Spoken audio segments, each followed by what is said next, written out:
Hi! Ako si Shalala. 10 taon na nagtatrabaho bilang isang OFW dito sa Kanto Laroy. Masaya ang buhay. Dahil ang buhay ay masaya, kailangan natin gumising para magtrabaho. Hindi naman pwede lagi tayong tulog. Charot! So yun na nga mga kavega. So kailangan nating magpaganda. Kahit di tayo maganda, basta feeling maganda ka. Ikaw, maganda ka ba? Po? So yun na nga, dinalian ko yung pagbibihis ko. Baka mahuli ako sa trabaho. Ako pa naman yung early bird.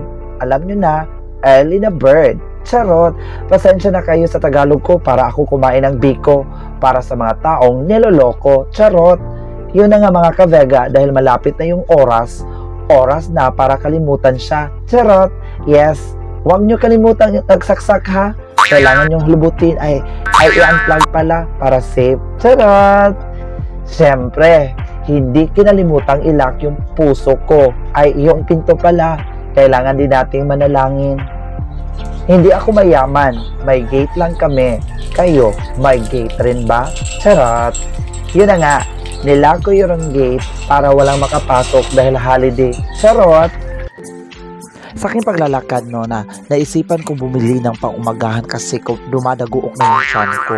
Kaya ako ng karinderya. Okay, may tortang talong, may pritong talong, at saka may brown na talong. Charot!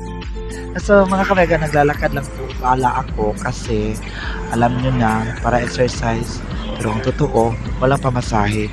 Pues, at hindi rin natin kalimutan, bibili tayo ng kape, o kape pala, bumili tayo dahil hindi pwedeng walang kape sa umaga dahil yung kape, pampawala ng panuhot. Alam nyo naman yan, kaya ngayon, nagbabayad ako kasi malapit na yung oras, nalalian ko yung lihok, ano ba yung Tagalog sa lihok? Pasensya na kayo Tagalog ko. Ito pala ang binili ko, kope ko. Ayan, at nakita ko rin pala yung lumpia ni Kuya. Ay, hindi pala lumpia, barato lang to. Okay, mura lang to.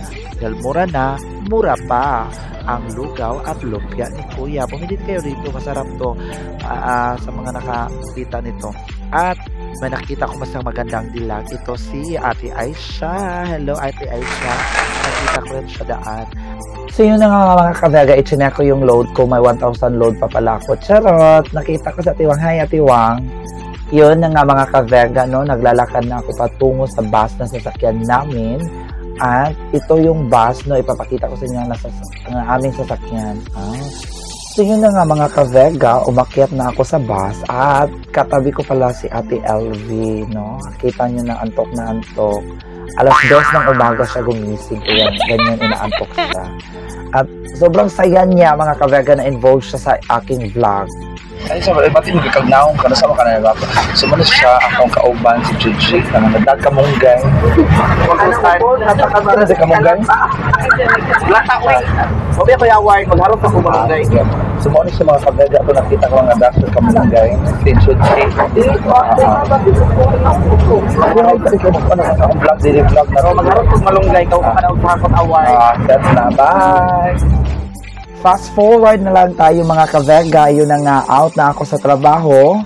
Para makasave, syempre, kailangan nating maglakad pa uwi para exercise rin. Syempre, kailangan nating malusog.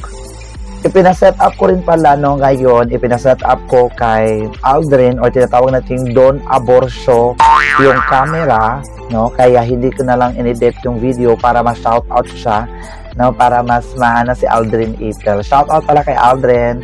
And then, ang ganda nga po pala ng panahon. Buti pa ang panahon, maganda. Pero may mga bagay na dapat natin tanggapin na hindi ka maganda. Charot! So, sa mga nagmamaganda dyan, alam nyo na. So, thank you so much for watching mga kavega.